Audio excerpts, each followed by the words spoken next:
All right, David, welcome back to the channel. It's been 3 months, maybe more, but Yeah, we're not going to test David's knowledge today. Our WTA insider for Tweener Head Tennis. We're not going to put him on the spot with recount 3 tournaments that happened within the month of July. No, we're not going to do that. Today is primarily based around the US Open. Iga Swiatek is our world number 1, 3-time Grand Slam champion. Let's just start with your overall thoughts on the tournament for the women's side. Is that a loaded question? I know. It's like, it's just like where to start, because we feel like the way we start a women's Grand Slam is often different than how we ended. I feel like we started with the idea that it's going to be chaos and doldrums and all the seeds are going to lose and it's going to be a random champ. Like, we set the bar so impossibly low that, like, the fact that we got like a slam final between 2 top 10 players, we got a semifinal lineup that looked, oh, this is reasonable, actually enjoyable.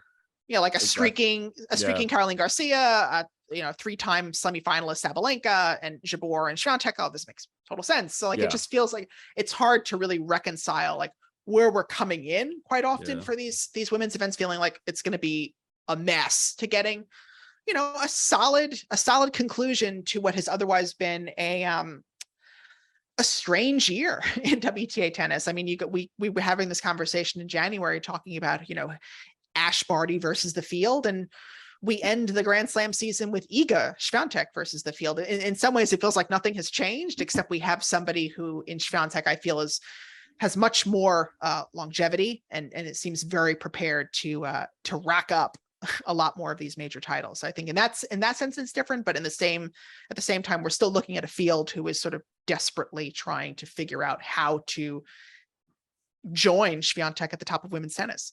Which is kind of crazy that you mentioned that too. And I think that's the best way of putting it. It went from a wide open field to even more open after Barty retired, to then the consistency of Iga then going on her 7 titles in a row?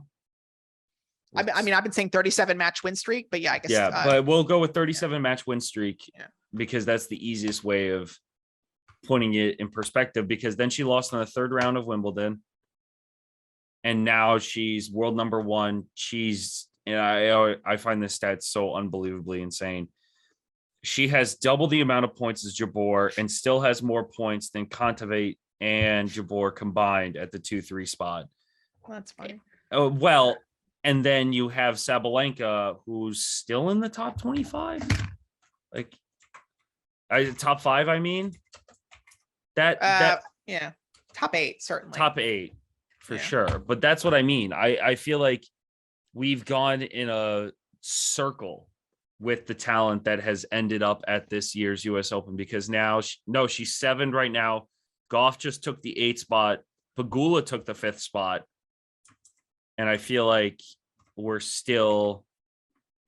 finally have the consistency again. We had it with Barty. Now we have it with Iga. And I mean, we had like a month of parity, or not even, maybe like 3 weeks of parity. I was gonna say a month and a half, because when did Barty retire? Miami, right before Miami? Ostensibly, but she was not playing the Middle East or Indian Wells, Miami. So that swing, probably Doha, Dubai, felt sort of interesting. Had some competition between your Kontaveits, Ostapenkos, Swiatek, Sabalenka, all kind of going deep. Badosa playing well in Indian Wells, Sakari making the final. It felt like we were it felt like the women were ready to take advantage of the vacuum being left at the top by Barty, and then Swiatek slotted her way in. And it just sort of became a plug and play situation where now it's just everything that the tour looked like at the beginning of the year with Barty, we are now seeing with Iga. And it's at more a younger age too. Yeah. And more naturally talented, a better athlete, a better competitor, more into the tour life, even though Iga is herself in many ways as much an introvert as Ash, but certainly more into she's getting what to it takes, but just more into like the grind, not, not being from Australia. She doesn't have to worry about like the huge travel time. She doesn't have to be away from her home, a million months out of the year. So I think just for her, she's just set up to be that much better than Barty was setting herself up to be at the beginning of this year.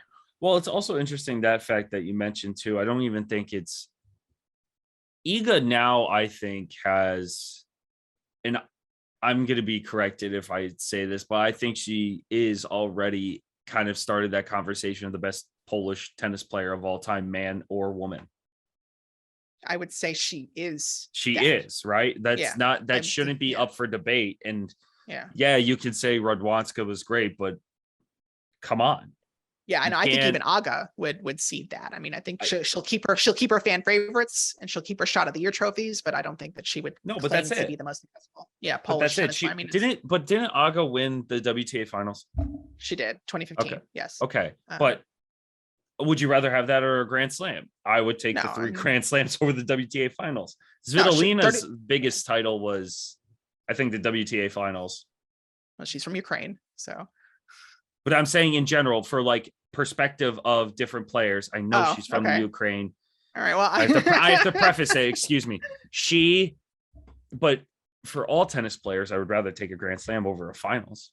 Of course. Well, I mean, now Iga's got 3 slams. She's been number 1 pretty much. She's pretty much guaranteed to be number 1 through the whole year now, through a 12-month stretch. She's compiled a 37 match win streak, which I would be loath to guess what Radwanska's longest win streak was. I mean, even when she won her WTA finals, she had a losing record in the round robin. I mean, this wasn't a dominant performance by any stretch of the imagination. I mean, if you're asking me who may have, I had this conversation with Alex Gruskin earlier with talking about like who sort of the spiritual comparison to Iga is, and it's obviously very early in the game to say it, but it reminds me a lot of Graf in the sense that like this is going to be just the generation's preeminent athlete, not really a superstar in terms of charismatic, character, but just someone who's going to be so difficult to beat because she plays with such high margins, can be so aggressive, doesn't really do anything bad or wrong, and just is able to channel that athleticism, not in a way too dissimilar even to a Carlos Alcaraz, just being able to use that superior movement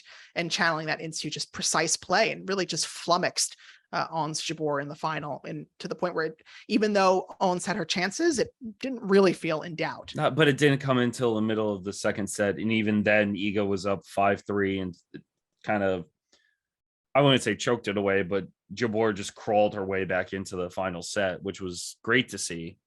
But it kind of carrying off that too, with Jabeur now being the world number 2, I think she's made a case for herself of solidifying her top 10 ranking for the next couple years, to be honest. Well, I mean, she did make a comment earlier in the tournament, she's top 2 without Roland Garros points because she lost in the first round. I don't think she went very far in Australia, and then she doesn't have any Wimbledon points. I mean, it's just all big. It's just titles and making the Charleston final. Yeah. And she didn't do well in Indian Wells or Miami. She didn't do great this summer. So like, she's really number 2 based off of, in many ways, not a lot, but like that compared to optimistically, you could say that's an opportunity to gain a lot of points. Now she wouldn't drop next year as much as people would think, like a Muguruza or how is Halep back in the top 10? Well, I mean, she did win Canada, so that over Beatrice Haddad-Maia, who I was terrified you were going to bring up during this podcast. No, I want to bring her up, but I will tell me about Beatrice Haddad-Maia. I was like, I will tell you that she is top 20 now. Oh, good for her, which is great. Kvitova's back in the top 20. That was Muguruza is finally out of the top 10, and Garcia is now 10 in the world. Yes, her highest ranking, right? Oh, she's a former world number 4. You don't remember when she was number 4 for like a week? No one does. The 2018 US Open. I mean, does. You got to, because it's so absurd.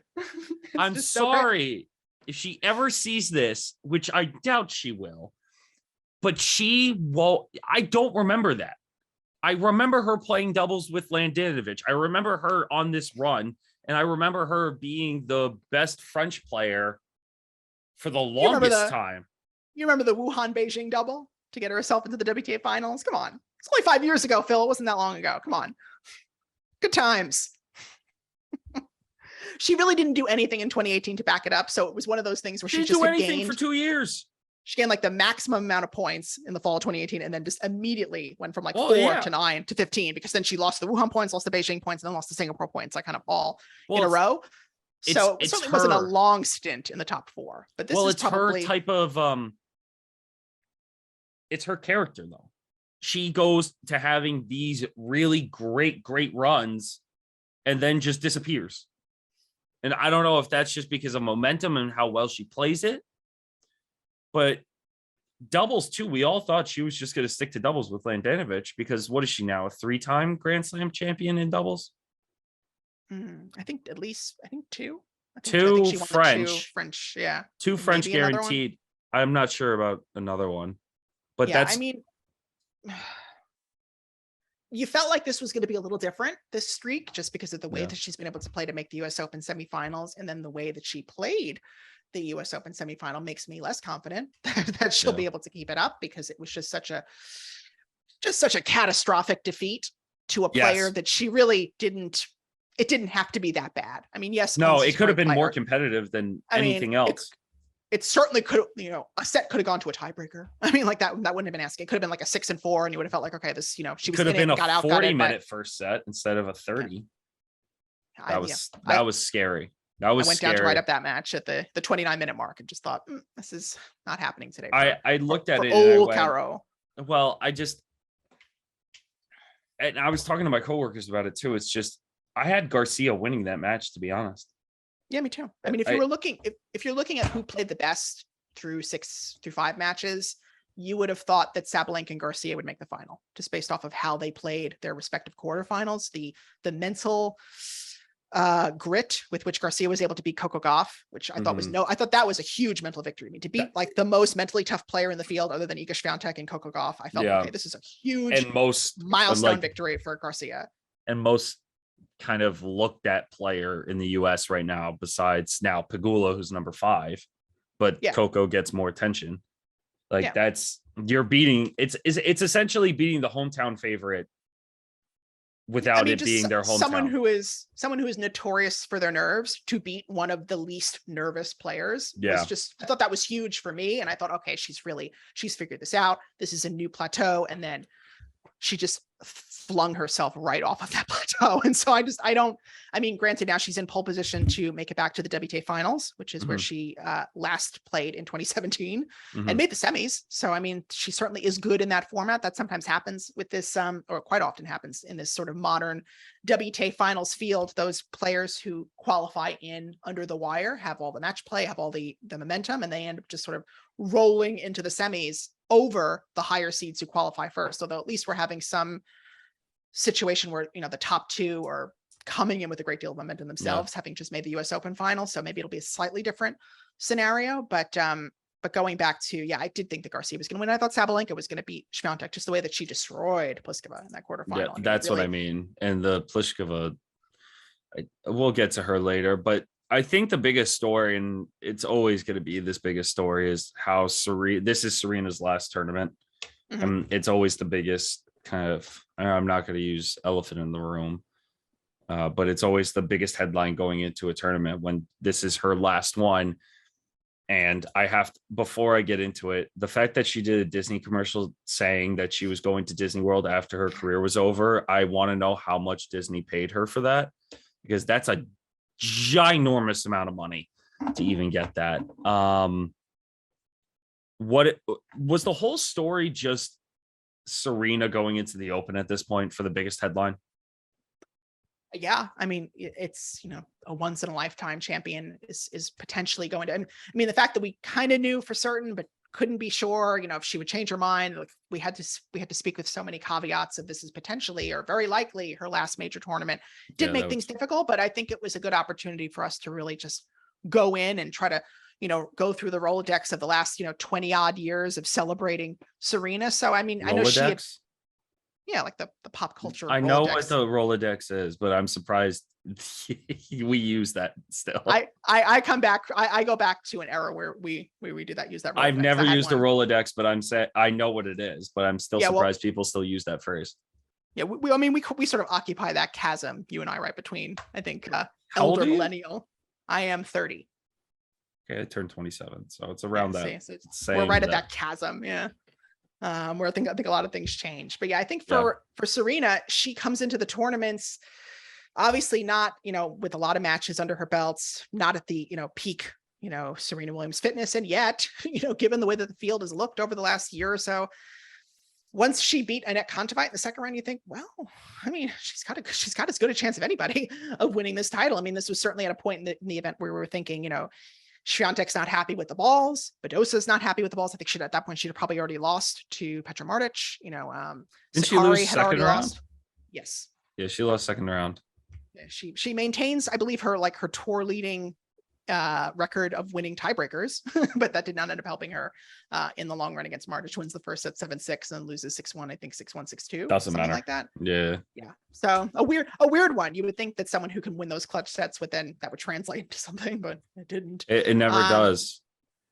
But yeah, I think you look at especially getting someone like Iga Swiatek, who I adore, have always been a fantastic interview over the years, but not someone with a tremendous amount of dimension in the game. And you think that, this is a player that, peak Serena, or even one level Serena would have no problem, figuring out, and just was clearly so nervous, in these matches, and only got more nervous, it seems, as the tournament wore on, unfortunately. And so that was one more missed opportunity in this sort of late era Serena to maybe take advantage of a draw. I mean, because certainly the way things shook out, she had probably as good a shot of anybody of making it deep. But yeah, it's a shame that it's all over and that it ended sort of the way that it did. You certainly would hope someone who had such a storybook career could have a bit more of a fairy tale ending, but in some ways she did, because she got to be in front of, a full record-breaking crowd of adoring fans who really just gave her, unconditional love. And so in that way, it was a great ending. 27,000, I think, in Ash, or the record was like 29.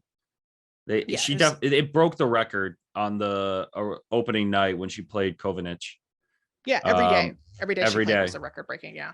And I think it continued to break records even after she lost. I mean, which was also a testament to the fact that she converted a lot of fans, not just from being Serena fans, but to being tennis fans. The interest in the tournament did not wane significantly after she lost. I mean, maybe in sort of the zeitgeist, but within the approach to the tournament, people were still showing up every day in huge, record breaking numbers. So that's also really cool as well.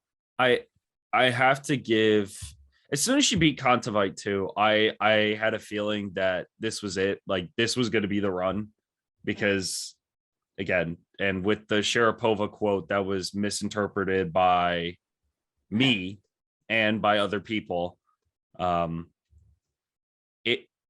it looked like she actually could have beaten anyone in the draw, the way she played the first match and even the second match when she dropped the set. But I feel like we have to give more credit to Tomljanovic in this whole scenario, because of how well she played against an entire crowd against her.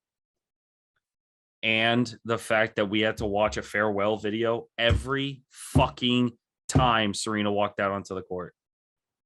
That was stupid. You have to admit, it just seemed like such an easy fix. Just feels like the kind of thing that you play and then you welcome the players on court. It just seemed sort of like a strange audible, especially given that, the tournament director, Stacey Allister, has such a, fine tune of everything, is all about details and little, touches, when someone, when Alcaraz, for example, played had the latest finish, he in addition to the coaching trophy, in addition to the US Open trophy, she had a commemorative plaque for Carlos for having, oh really, broken the record. Yeah. I didn't see that. Was that publicized somewhere? Because I didn't even, there's probably a photo or something, but it was, I never saw a photo like that. Yeah. It was right in between JCF's and Carlitos's press conference. She came very and, nice. Gave him the coach's trophy and then said, and they did the same thing for like Brandon Holt, when he qualified, like things like that. Like they are about those sign balls type of thing. Yeah. I understand that. They're about those. So it was strange to me that they would but like have the unintended effect of unnerving the opponent, that they have to kind of be reminded that they're playing a part in this sort of, 3-act tragedy. But I mean, the way that Tomljanovic mentally, talk about someone who I didn't think had it to really win these, not only do it against Serena, but then to pull it off the next round against Samsonova. Yeah, another one that was red hot coming into it after winning Cleveland. Yeah, like I mean, she seemed like the clear one to end the Serena run. I think that's no one was really paying attention to the Isla match. I think we were all looking towards. In fact, I was in the Samsonova press conference, and we were only asking her about playing Serena on Ash and how wonderful that would be for her. Really, there were no questions asked about Tomljanovic because we just kind of believed that Serena would come back. I mean, that's just It was hard to believe that was going to be. I mean, every time Serena got out to a lead, she would get nervous and lose a lot of games. Every time she seemed like she figured it out, would just recede. And that's just, well, the 6-1 third set really kind of said it all. I think for Serena too, I think it's a good goodbye for her as well to play at the US Open and kind of adopting New York as her home. Also, Isla knew too that as soon as she won that she wasn't going to speak. She knew she wasn't going to speak first. She knew it wasn't her moment to win. And she knew it wasn't going to be the most conventional presser afterwards too, because all eyes were going to be on Serena.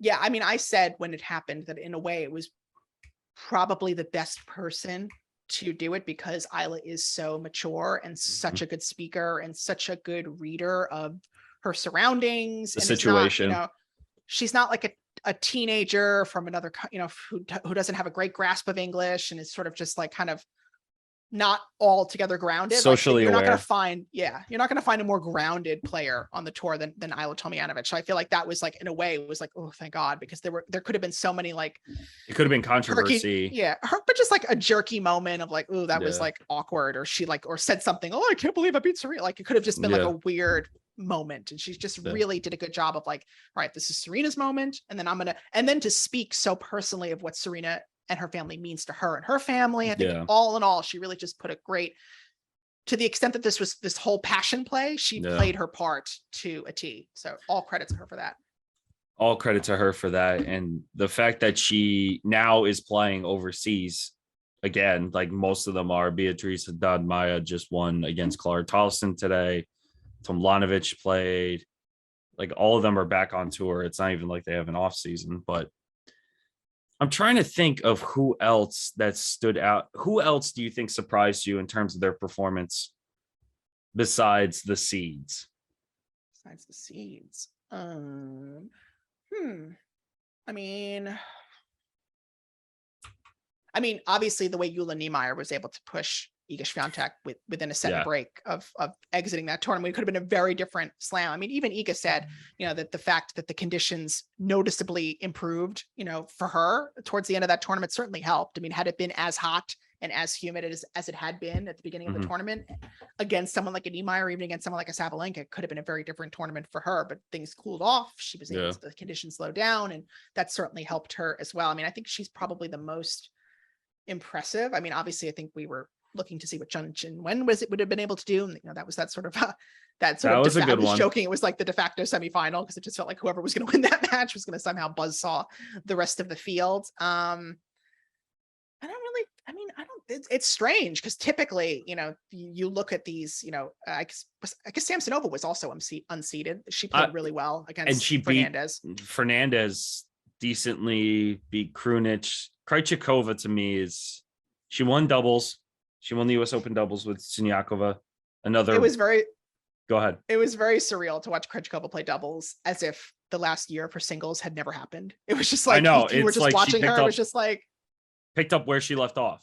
You wouldn't have remembered that she was like all of a sudden this double threat who was a top 3 singles player. It was like, oh, she's just back to where she is. And I don't know if and when she'll come back. She certainly proved that she has the game to play singles, but and maybe just consistent doubles results will bring it back. But it was just weird to be like, she was a total non-factor at this tournament in a way that she was not even a year ago. She was certainly looked at as a dark horse to potentially win the title.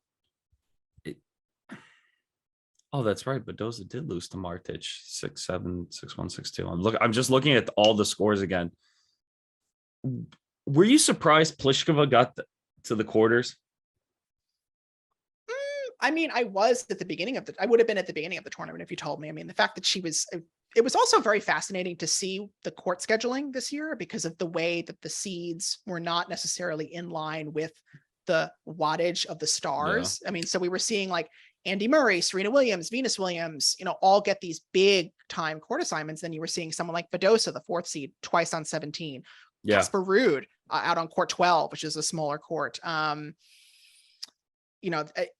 Kontaveit was out on 17 as well for her first match. I mean, she was against Jacqueline Christian.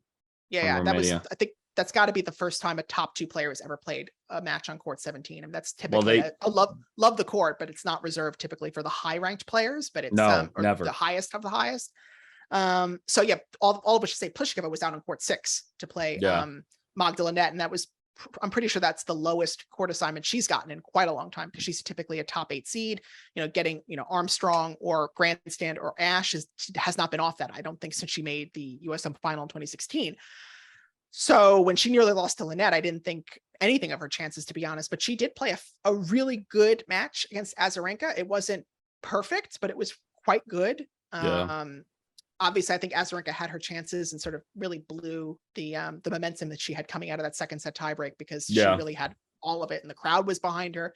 Vika's really become a sentimental favorite at the US Open in a way that I certainly never would have predicted because she had been so polarizing, I think, earlier in her career. People really do love her in New York, but Pliskova just played some really steady, great tennis to win that match and then sort of allowed that to springboard her into the quarters and then really didn't show up against Sabalenka. I mean, Sabalenka obviously had been talking about the lack of respect she felt she'd given Pliskova in previous matches when she lost, feeling like, she's ranked lower than me, I should beat her. Why is she playing so well?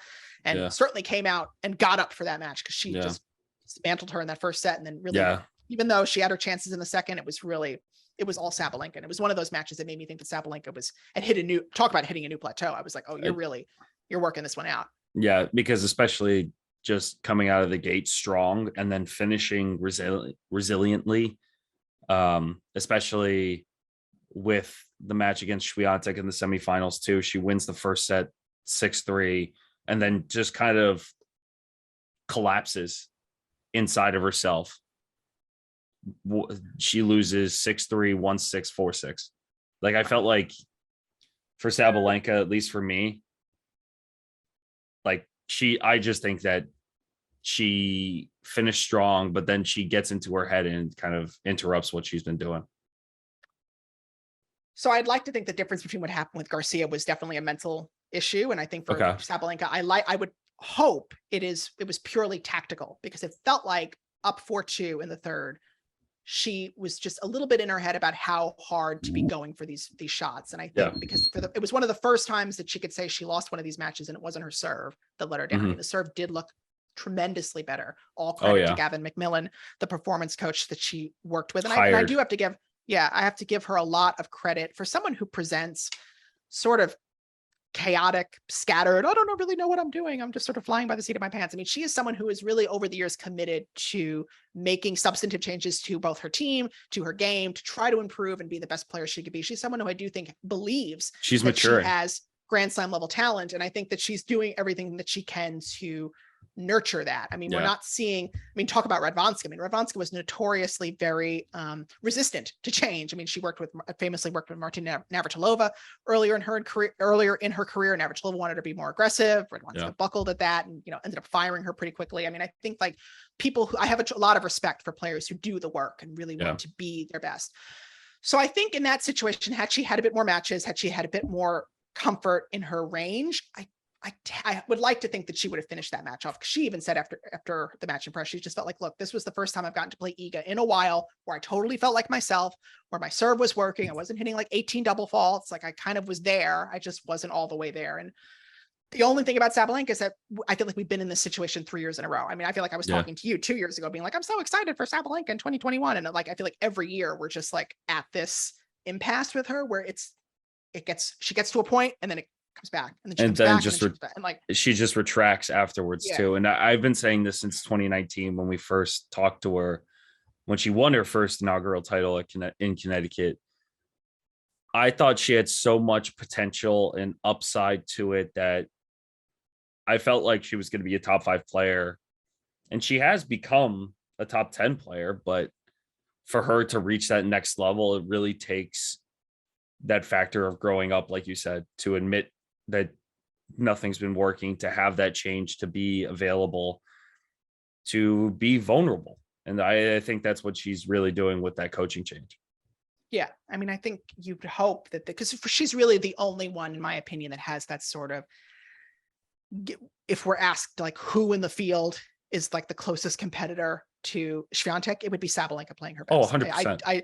I don't think it's Jabeur. I don't think it's Pegula. I don't think it's Sakari. And it's definitely not Sakari. It's not going to be Badosa, because Badosa, yeah, I mean, it's just, we're looking at this top 10, like who is that's why it's great that Sabalenka had this result, because this basically puts her in contention to make the WTA finals. And that's one more opportunity for Sabalenka to get at least one more look at Swiatek before the end of the year. Because I think what's so great about her is that she isn't intimidated by these players. I mean, she was the one who would step to the line against Ash Barty and really play some great tennis. So I think that's who you have to look for. And I think we don't have that in abundance right now on the women's tour, which is so strange, because we used to never lack for, powerful women who were not intimidated by, top players who could just step to the line and go for their shots. We don't really have that right now. We have like a lot of like really good athletes who are great with like, variety and spin and improv and joie de vivre. And we're not getting that kind of like, all right, we're here to win titles. And I think right now there's no mentality.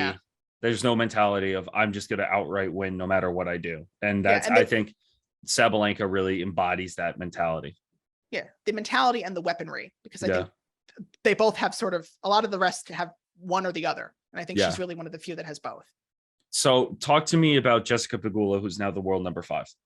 I thought this was probably one of the best tournaments that she's played in her career. And I think she's really developed this with Coco Gauff, kind of seeing the double rise, not just in singles, but in doubles as well, where they've both kind of come together individually and as a pair to make the top 10 in both. It's unbelievable. She's great. I mean, the fact that it basically took her a decade to get off the ground from all of her injuries to be a player who is, a lock. And in many ways, you can argue the second most consistent player of 2022, even without the Grand Slam finals, just week in, week out, plays a clean, steady game off both sides, nothing hitchy, nothing, that's going to say, that's going to hold her back. Just a very, pristine technique. You would hope that whoever taught her that style is really like working a lot with the juniors, because it's clean stuff. What is your strength is then also your weakness. Then she doesn't have the kill shot then to really, take it to, and you get Swiatek in a tight second set. But what we could say is that on the third hand, she is also putting herself in these situations over and over and over again. Eventually it's going to work out. She's not always going to get Iga Swiatek in a Grand Slam quarterfinal. She will probably get someone else way crazier than Iga. And that'll be her opportunity to really, barrel through the door and make it even deeper at a slam. And she continues to give herself these opportunities, which is more than you could say for pretty much anybody else in the top 10 nowadays. So I have to give her a lot of credit. Let me ask you this. Do you think she could win a Grand Slam within the next 2 years? I think if she doesn't, she never will. Really? I mean, I think because it's as great as the consistency is, I think you could only hit the wall so many times. Like even watching, as I mentioned earlier, when the camera cut to Ons Jabeur, in the player area, just sort of devastated in tears with her team. This is great. She made back-to-back Grand Slam finals, but you can only kind of endure that disappointment so many times, and then eventually it starts to chip away at your results. I mean, you go back to 12 years ago, Vera Zvonareva did the same thing in 2010, made Wimbledon final, US Open final. She collapsed though. I remember that US Open final. She completely imploded. Like absolutely never. I've never seen that happen to anyone in a Grand Slam final. She played worse than Jabeur in either of her finals, but I also don't think that I don't think that I believed either Jabeur or Zvonareva was going to win either of those 4 finals. I think it was pretty clear that Rybakina and Swiatek just had the better weaponry, had the better mentality, and they were the ones that were going to take advantage of Jabeur's sort of like the improv and the ability to play this eye-catching tennis. I don't think works in a Grand Slam final, because there is so much more nerves and tension and pressure. You kind of can't, and then there's that doubt. You don't really have that same freedom to just go for your shots. I mean, it's cute to say, but it's not real. And so when you're at 5-4 in the tiebreaker, you kind of need a set pattern. You need like a reliable shot to go for. And when you don't really have that, you kind of just, going for whatever you feel in the moment, you're not really going to have that same authority behind the shot. You're not going to have the same determination to get it to where you need it to go. And then it goes out, or Swiatek hits a winner, and then you lose the last 3 points of the Grand Slam final. And then, you know, and you're kind of just screwed. How do you carry this momentum into next year? I mean, that's going to be a big question for her, because now she's done back-to-back Grand Slam finals, didn't have to beat crazy high-ranked players to do it either time, and then did not play great in either of her Grand Slam finals. So obviously better than Zvonareva. You know, that's her big question going into 2023. How does she like channel this? Look, I'm the second best player in the world. And how do I channel that into 2023? How can I, you know, formulate my game into someone who is nails in a high pressure match? Because so far she could do it 1 through 6. Now it's getting to number 7. It's kind of crazy to me, because every time you mention something along those lines, the mindset between different players and the mindset between that 1 and 2 spot of Iga versus Ons. And then we talked about Kontaveit a little bit because of the Serena, but it's kind of crazy to see who's willing to push themselves even farther than they are now. And I guess Badoza's she's kind of cruising at this point after winning so much.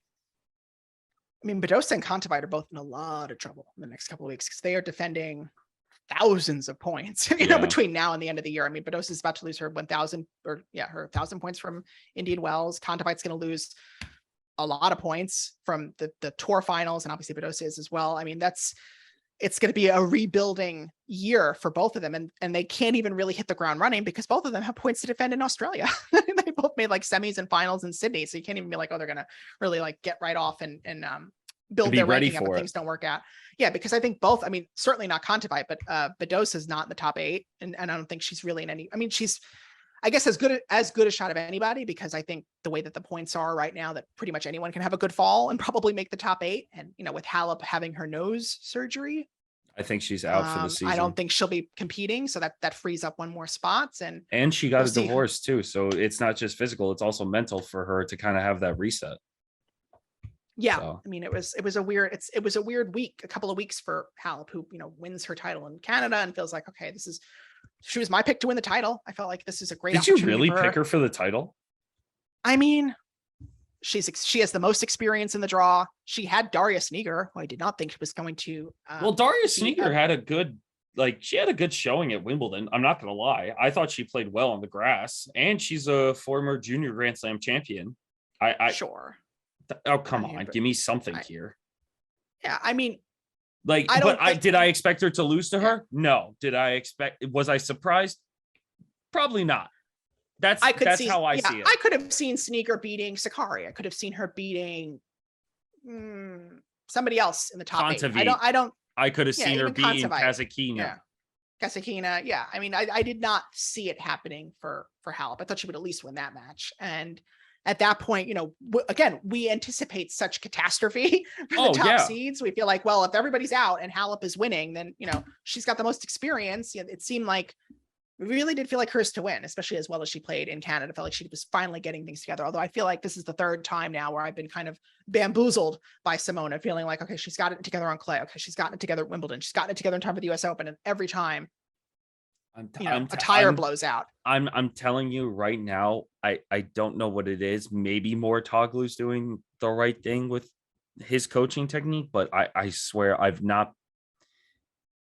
haven't been a fan of him showing her off on social media, and then she's blowing everything out within the first 2 rounds. I'm just not. I mean, we talked about it last time too. It's going to take him a lot of coaching to take her from a Grand Slam champion to then kind of falling apart to now bring her back to that Grand Slam form. It's gonna be tough. Yeah. I wonder if Halep is in a way almost not delusional enough for someone like Patrick. I mean, as much as she seems to appreciate his positivity, I don't know if she intrinsically believes it. I mean, because if he's telling her, because if he's constantly upping her in these interviews and telling her, you're the best, you're the best, you're the best. And she's even saying like, wow, no one's ever believed in me like he does. And it's almost like, surely she is a person in the world who's had coaches tell her positive things. must know and must like be able to relate that positivity to a level of play herself on the practice court. So if she's had a good practice day and Darren Cahill is telling her you're doing great, she understands that that's great. But if she's not playing that well and Patrick is still telling her you're amazing, you're the best, you're number one, blah, blah, blah. And I feel like maybe she's like, there's a part of her that probably doesn't believe it. Maybe part of her that's going to even grow to resent it, because it's like, well, you're telling me this and it's like not panning out. True. So I don't. So I get out of the clouds at that point. Like I have to think that the time with Cahill was quite technical and very rigid. And I don't know how much of that is happening with Patrick anymore. I think it's just a lot of, I don't want to say smoke and mirrors, but I just want to say that I feel like it's a lot of positivity and vibes. And I don't know if positivity and vibes are really going to help Halep at this stage, because she was already in a position where she kind of needed something to stabilize her. It wasn't like she was already doing great and wants to get better. She's trying to get back up to where she was. And so I don't know if just sort of like blind positivity is like, I think it is. It's the help that she needs right now. Blind positivity. I feel like that's, I just don't know. I just don't know. Like I haven't seen him kind of develop that with any other player. And when it comes to an academy player that does really, really well, that's when he shows up. That's just my 2 cents on it. And I think, do you want to talk about the Azarenka and Kostyuk handshake? What would you like to ask me about that, Phil? I would like to know your take on it. And I would like to know what was said afterwards, even though I only heard the side of the story where Kostyuk told her beforehand that she wasn't going to do it. I think that Azarenka being on the board and having a conflict of interest because she can't say anything because of the war. And as much as her relief efforts are trying, the fact that she was still in the Stay Strong exhibition event for Ukraine, it was pulled out last minute, says something. Walk me through that. Well, Kostyuk's perspective is that she feels that Azarenka should have reached out to her. And personally, when it started, she felt, I mean, she's mad that, or she is upset that no Russian or Belarusian players, according to her, reached out to her privately or publicly. No players. Now, she said she's heard some stuff from coaches, I believe, some maybe from parents of players expressing their sympathies for what's going on. And she was especially upset that she has never heard from Azarenka, because Azarenka is a member of the Players Council. And she said that she texted Azarenka before the match because she wanted to let her know that she wasn't planning on shaking her hand.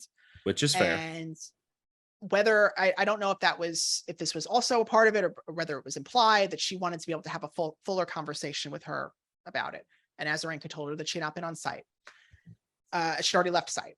And Azarenka did not want to have, and I think the implication was also that Azarenka didn't want to have this kind of conversation over text. She would rather have it in person. And now, according to Azarenka, she has made repeated attempts to contact Kostyuk through the WTA. I guess wanted to have sort of like a mediated rather than just a face-to-face.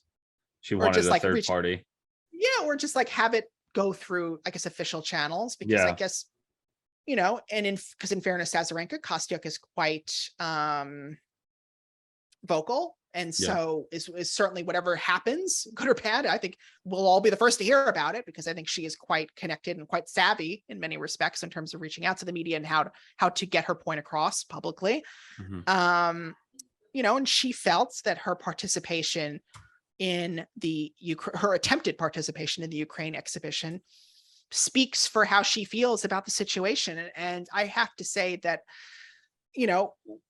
what greater, endorsement of the cause that would it be than to participate in this sort of events? And in many ways, you feel like, well, Azarenka finds herself in some ways hard done by, because she got none of the benefit, quote unquote, of getting like the goodwill of saying, see, I publicly support this endeavor. Here I am. And then also potentially has to suffer any kind of potential consequences of, having attempted to be so public in her support of Ukraine. What is the drawback then at home of them saying, why did you want to participate in this event? You shouldn't be supportive, So I think that it's a very difficult situation. It's a very difficult conversation to have, because ultimately, Marta is the one whose home is being bombed. And so, and I feel like that there is a tremendous amount of sympathy, and you have to really, however she chooses to respond to this is her prerogative, and to say that she's not responding to it the right way and is insensitive. And I think that it's in poor taste. However you feel about it, it's not. This is a young girl who's going through something traumatic and has always been very already, as just a base emotion, just like an emotional player, emotional person who feels and is very smart and sensitive and is very connected in that way. And so, but at the same time, I think Azarenka made some valid points in the sense that, she's not, they're not peers in the sense that, like, Azarenka is significantly older than Kostyuk. It's not like that they were friends, practice partners, in the sense that, like, she should be reaching out to this player. Oh yeah. Should there be some kind of, some kind of public stance, that should have come out from the WTA as part of the player council? Perhaps. I mean, I think there's also so much about, how much do we hold Russian players personally responsible, Belarusian players personally responsible for this, when so many of them, are barely, by the traditional definition, citizens. Obviously they have a lot of them, and most of them have Russian and Belarusian passports, but so many of them are based in, whether it's Monaco or Miami, as Sabalenka discussed. She spends her Wimbledon time. She didn't spend it in Belarus. She spent it in Florida with her boyfriend and her coach. Like that's most of these players are not Russian, Belarusian based. I would say, I would venture to say almost none of them are. I mean, I think very few. It was it was the same way, and sorry for interrupting, but it's the same way with Rybakina. After she won Wimbledon, everyone was saying that she was Russian up until 2018. And then everything else came afterwards where, okay, I have a passport from Russia. I was born there. But her residency does still say Moscow. Yeah. I mean, Go ahead. Speaking to a Russian player. How do you go into that, actually? Kind of staying away from the US Open. How do you talk to a Russian or Belarusian player as a reporter? Mm-hmm. And how do you beat around the bush with a lot of questions with this? Or is it just really very surface level answers that they give?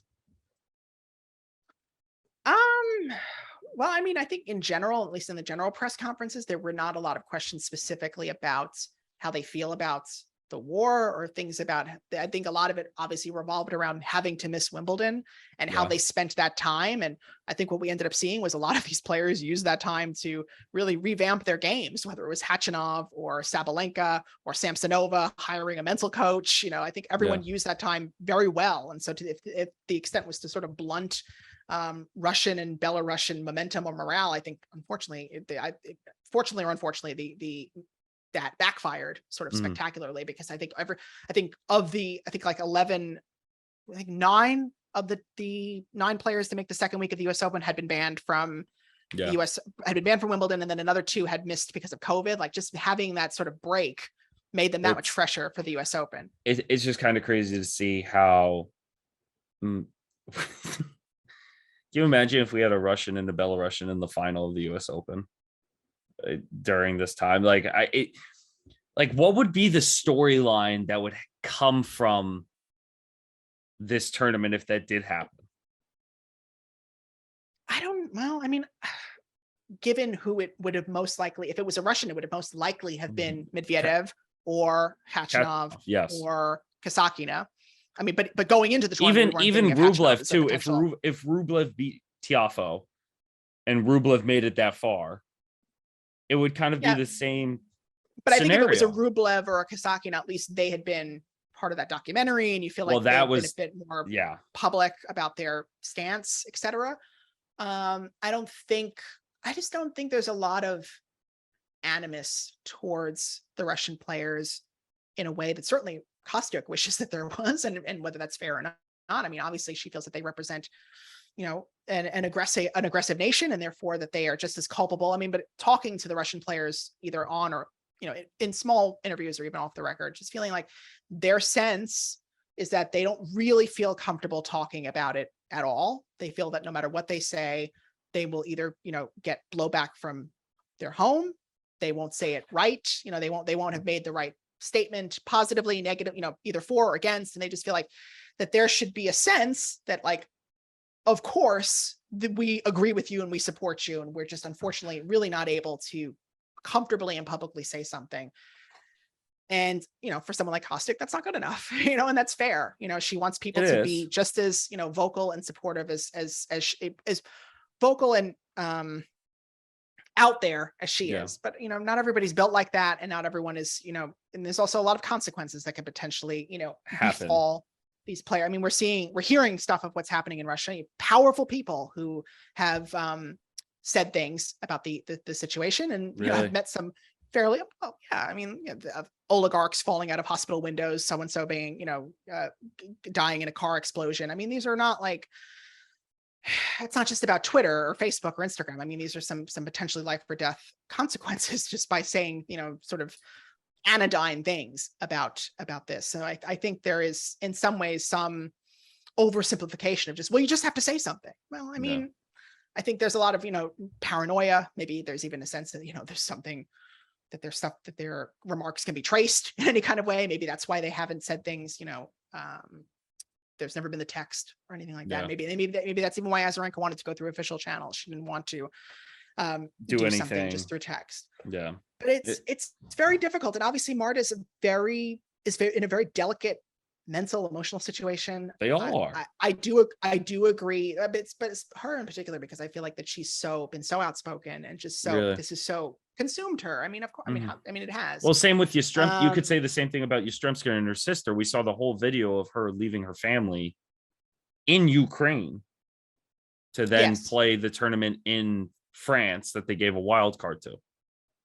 I mean, the Yastrzemskas are, and I guess like they're the archetypal survivors or refugees, and Kostyuk is like the archetypal advocate and activist. And I think those are sort of the two different roles, because Yastrzemska hasn't been that sort of, her English is strong, but it's not as strong as Kostyuk's. And so I think that's part of why Kostyuk has really taken the forefront of that. I mean, she's very clear, you know, in terms of what she, in her ability to communicate Kostyuk. And so I think that makes a big difference. And I think that's probably why she has been given that mantle or has taken it on for herself. But I hope that she is getting the best of everything, in the sense that she's able to say everything that she wants to say. And she's also being protected from, you know, any potential negative forces and feeling like that she's, you know, being attacked. I hope that she's able to, you know, if she feels this is what she has to do, by all means, continue to do it. But I just hope that there's, you know, everything is being addressed mentally, spiritually, and all that. Oh, of course. And I actually two people I wanted to point out before I just touch on the last point of the WTA finals, because I think that's the biggest tournament before the end of the season, quote unquote. Sure. I thought I'm going to say right now, I thought Benches could have made the semifinals. That's so funny. Like I for a while I forgot where she, like, I didn't even think of her, and then I remembered because she lost to Pliskova. I thought she had a better chance of making the quarters than most of them, to be honest. And same thing with Danielle Collins. Danielle Collins beat Osaka in a very good match from her, then beat a red hot Cornet, and then pushed Sabalenka. Like, two players that I thought could have made the quarterfinals to face each other didn't.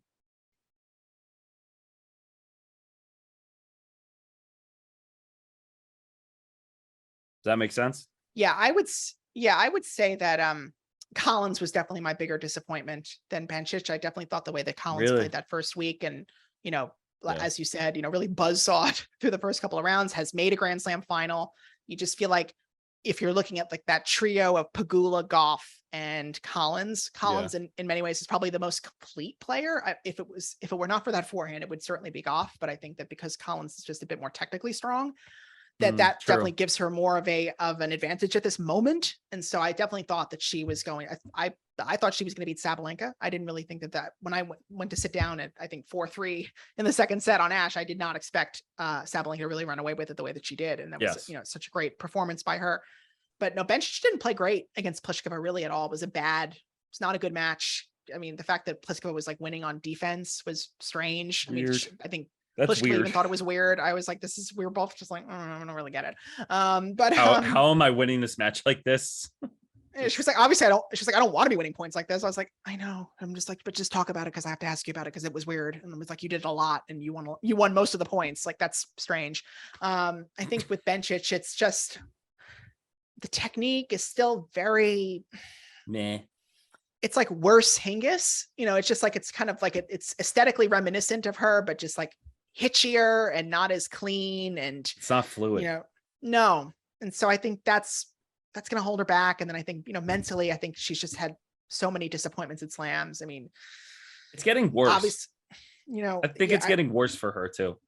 And I just think historically, like winning at the Olympics has not really been a highlight. Hasn't really been illustrative of someone who then goes on to do great things outside of it. There's something about the Olympics that's just a very special scenario. I mean, whether it's Monica Puig or even Elena Demencheva, this is not just doesn't lead to anything. That's what I'm doing with my hands right now. Doesn't lead to shit from here on up. Doesn't lead to shit. No. No. It's quite a gesture, Phil. I appreciate that. Yeah. I don't know. I feel very blah about Bencic at the moment, to be honest. I feel like we've it's almost like Madison Keys a little bit, where I feel like we've just been so repeatedly assured that she's the future and she's going to be the best, and the way for whatever reason it just doesn't happen. Well, I think she had, one, it was a good win against Yastremska. Two, it was a good win against Georgie. I'm not gonna lie, I thought, come on. Yeah, I'm grasping at straws again. I think it was not a good. I don't know who beat Yastremska. Oh no, because Madison beat Yastremska. No, Yastremska's won like 2 matches since the spring. So no. Okay, sorry. Well, the scoreline says otherwise. And then she beat Georgie in 3. Excuse me. And then got absolutely destroyed by Goff. Yeah, I had no doubt that Goff. That was so bad. Goff is just such a mentally better player.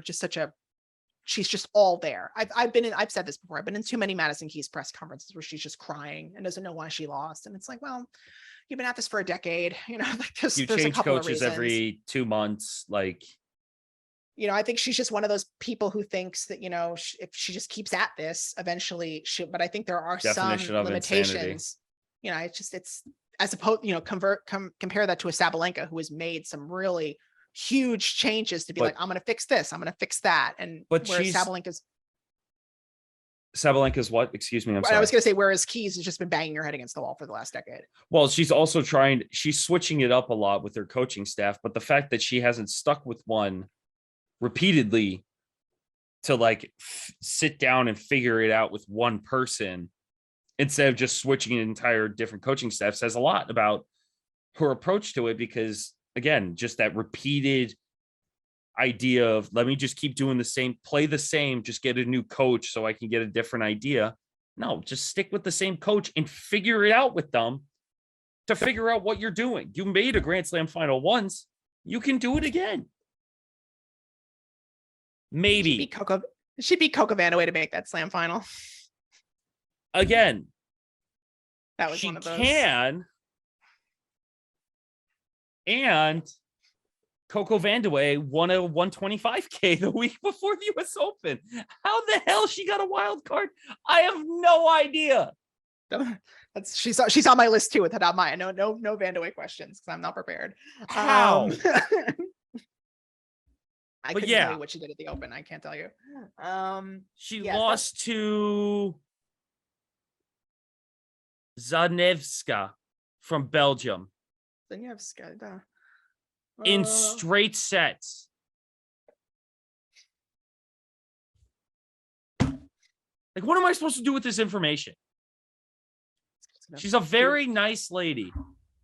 It's gonna float right out that ear. That's where it's going.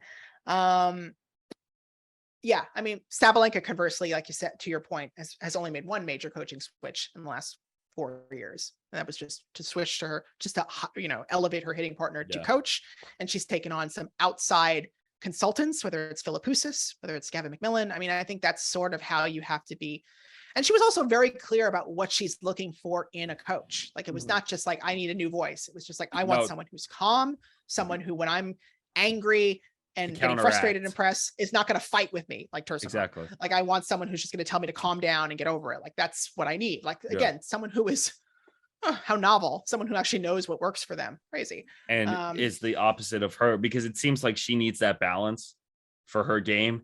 She's the fiery, hit hard personality on court, but coming back to the reality of this is what you need to do. And with the on-court coaching, I think that definitely can help her in the long run. Yeah. So hopefully in Australia, she won't hit another like 80 double faults, or I don't know, like kill somebody with a backhand return with her shank. That's a good one. But yeah, last thought of the night, because it's already 10 o'clock and I don't want to burn you out before you go to bed, because you've already done 2 hours with Gruskin, now an hour with me. What I actually like the WTA finals moving to Fort Worth. I'm not gonna lie. I think it's gonna be fun. I want to see how it goes. I'm happy to not have to take a 17-hour flight to the WTA finals this year. Are you going? Yeah, most likely. Nice. Yeah, I have to be my first WTA finals since Singapore 2018, because I didn't go to Shenzhen. I went to Zhuhai, and then I didn't go last year because I was in the midst of moving over to Tennis Channel. So I'm bummed to have missed Guadalajara. That did seem like a party. That's a shame I won't get to be there for that. But at least Fort Worth, I think, is going to be a little bit crazier, to be honest. Really? Personally, in my opinion, when Texas does something, Texas does it well. Okay. Especially when it's on a global stage too. It's going to be very interesting to see the culture differences between that. So we'll see. It's going to be good food and good atmosphere. Yeah, I mean, a little strange. They're hosting a women's sporting competition in light of everything. But David, please don't go there. It's like too late for that conversation.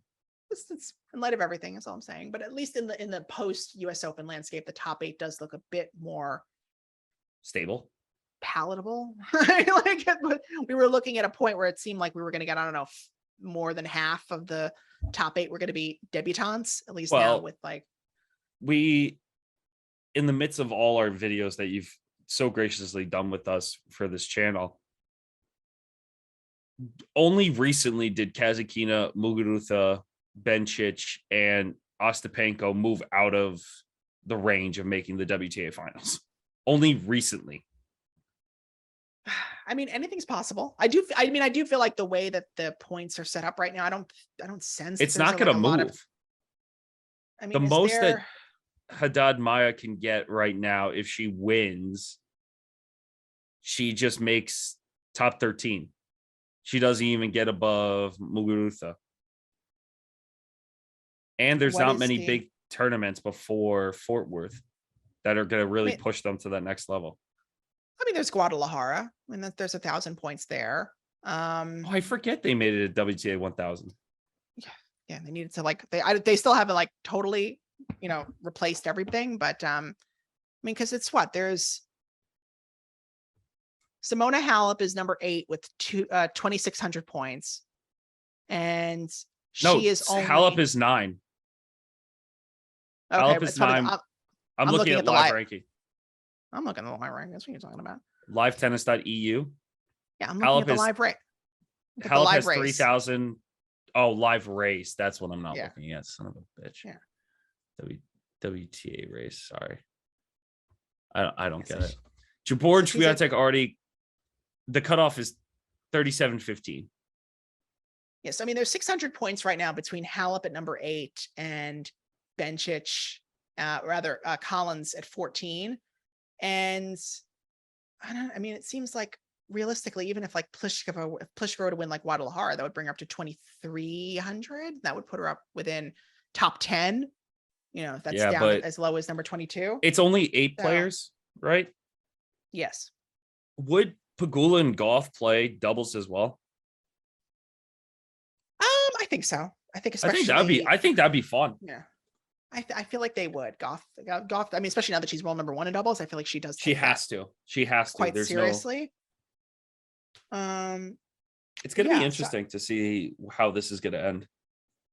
Yeah, I feel like we're gonna get at least maybe 1 or 2 shifts between now and because there's six open spots. Hal quite likely not playing. So then You know. move Sakari and Kudermetova up 1.